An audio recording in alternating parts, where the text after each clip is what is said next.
I'm Joan. I'm 55, and this is my story. It started decades ago after we were first married. Slowly, but day by day, he started to tell me I was stupid, so ugly and fat that no one would want me. He told me to stay home and not work. He didn't like me to disobey him. Whenever I went out to see my friends, he made me feel guilty for not paying enough attention to him and his needs. Once, after I did go out, he beat me up pretty bad, and he made sure I knew it would happen again if I defied him. I looked around me and saw that nobody would understand. They wouldn't believe me because we had it all. Once I was sitting in the doctor's waiting room and just stared at the other women, hoping one would ask if I was okay. I wanted to leave, but he said he'd kill me while I was sleeping, so I didn't. I stayed. I believed there was no way I could make it without him because I had no money of my own. I remember the day I decided to go. I saw something about YWCA shelter, and I picked up the phone and called the crisis line. We made a plan for me to leave, and it was when he was at work that I would simply disappear. Just go and arrive at the shelter. He would never know where I was. I didn't tell anyone, just went. I don't know how I did it or where I got the strength. My heart was racing, but I did it. I felt so grateful for a wise wish. The moment I entered the doors, I felt safe, cared for, helped. Because of them, my outlook on life has changed completely.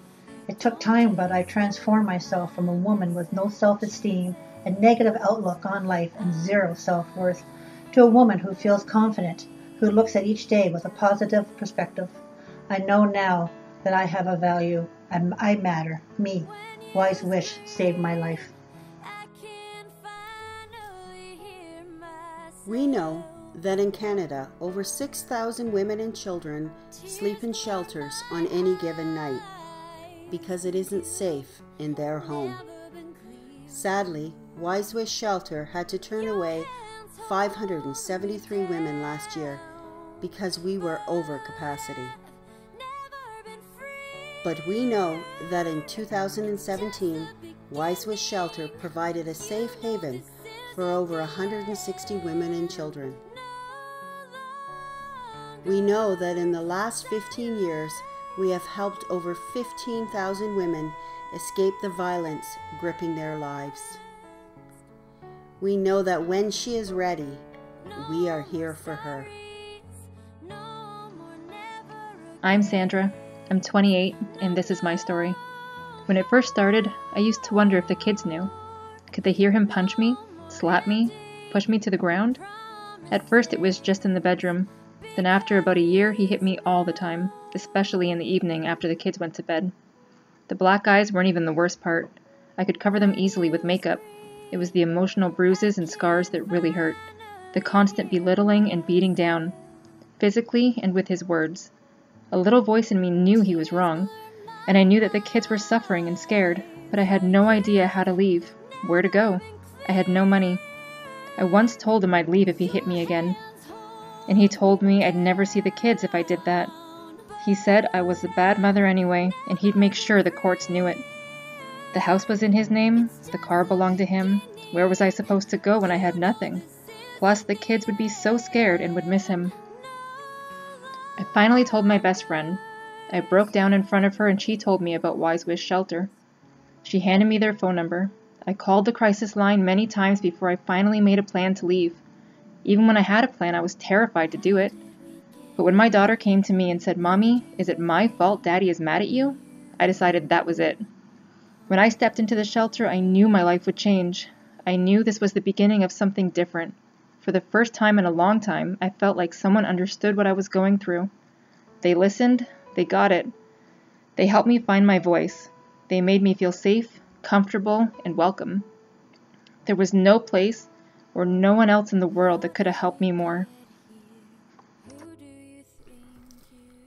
We know that in Canada, a woman is killed every 6 days by an act of intimate partner violence. In Ontario, a woman is killed every 13 days. Sadly, by March 14th of this year, Ontario surpassed both of these averages. Since January of 2017, 4 women and 2 children in Durham region tragically have lost their lives as a result of intimate partner violence. We know that love shouldn't hurt, but sadly, far too often, it does. We know that when women find their voice, they can find their way out. We know that with the funds raised at Starry Nights, we are providing women with a way out and a way to be safe at YWCA Shelter.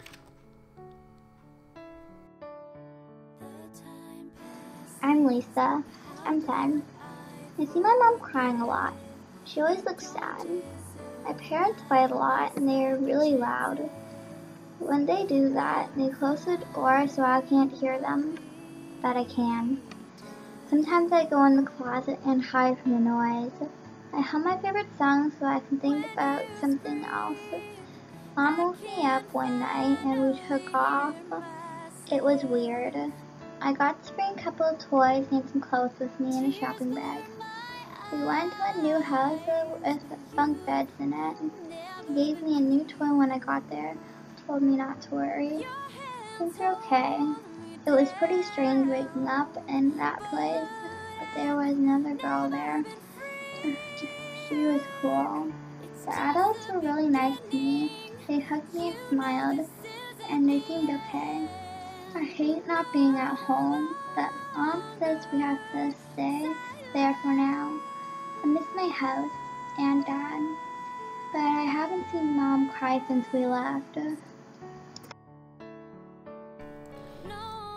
We know that children who witness violence in the home have twice the rate of psychiatric disorders as children from non-violent homes. We know that early intervention can break the cycle. We know that thanks to your support of this event, we have raised over $500,000 in the last 15 years. Money that goes directly to keeping women and children safe. We know that there is more work to be done, that we cannot stop. On behalf of the women and children who rely on the YWCA Durham for safety and support, we would like to extend our deepest thanks. We know that together we are changing lives and saving lives.